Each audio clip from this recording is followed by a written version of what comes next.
বীরভূমের সিউড়ির পুরন্দরপুর থেকে সাঁইথিয়ার রঙ্গাইপুর এই রাস্তাটি এখন গ্রামবাসীদের কাছে যেন দুর্ভোগের আরেক নাম।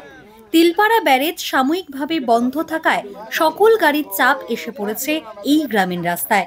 প্রতিদিন ভোর থেকে রাত পর্যন্ত ছোট বড় গাড়ির অবিরাম চলাচলে রাস্তা জুড়ে তৈরি হয়েছে গর্ত, ধুলোয় ঢেকে যাচ্ছে গোটা এলাকা, বাড়ছে দুর্ঘটনার আশঙ্কাও।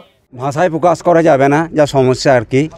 লাগাতার বোধহয় কয়েক হাজার করে লরি, ওভারলোডের লরি, যেগুলো আপনার 22 চাকা 18 চাকা ছোটোখাটো নয় যাচ্ছে, এবং তারা একদম এত জোরে যাচ্ছে ভাবা যায় না। এই জন্য রাস্তা ক্রস করা যায় না, যাওয়া তো দূরের কথা।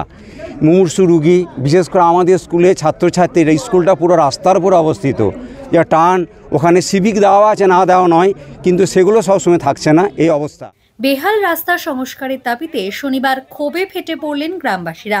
বাঁশ খুঁটি পুঁতে ঘিরে দেওয়া হলো মেন রোড, শুরু হলো রাস্তা অবরোধ, কোনো গাড়ি যেতে দেওয়া হচ্ছে না। সরকারি মহলে কিছু জানিয়েছি, তো তেনাদের কাছ থেকেও কোনো সুরাহা হয়নি, তার জন্য আজকে আমরা এই অবরোধের সিদ্ধান্ত নিয়েছি। এবং আমাদের যে অবস্থা এখানে, আমরা রাস্তার ধারে আমরা যারা ব্যবসাদার আছি তারা ব্যবসা করতে পারছি না।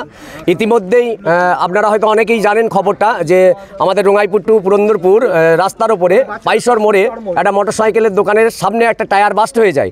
সেখান থেকে একটা ছেলের চোখে লাগে, চোখে লাগার পরে সেই চোখটা অনেকটাই ক্ষত হয়ে যায় এবং নষ্টের মুখে। তো যাই হোক, আমরা আজকে যে সিদ্ধান্ত নিয়েছি, আজকে পথ অবরোধ চলবে। আমাদের পথ অবরোধ যতক্ষণ কোনো সরকারিভাবে আমরা সমাধান ব্যবস্থা না করবে ততক্ষণ আমরা পথ অবরোধ তুলব না। খানাখন্দে ভরা রাস্তা সংস্কারের আশ্বাস দিলেন বীরভূম জেলা পরিষদের পূর্ত কর্মাধ্যক্ষ।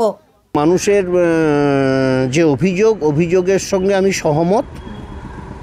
সত্যি মানুষের একটু অসুবিধা হচ্ছে, কারণ এই এত পাথর বোঝাই লরি বা ভারী যান এই রাস্তার উপরে চলাচল করছে। এটা একটা সিঙ্গেল রোড।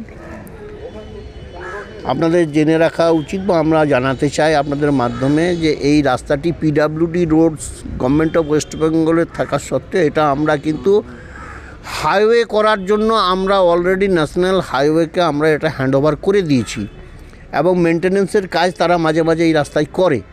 আমরা ইতিপূর্বেও আমরা হাইওয়ে ডিভিশনকে বলেছি যে আপনারা রাস্তাটা অবিলম্বে মেনটেন্যান্সের ব্যবস্থা করুন।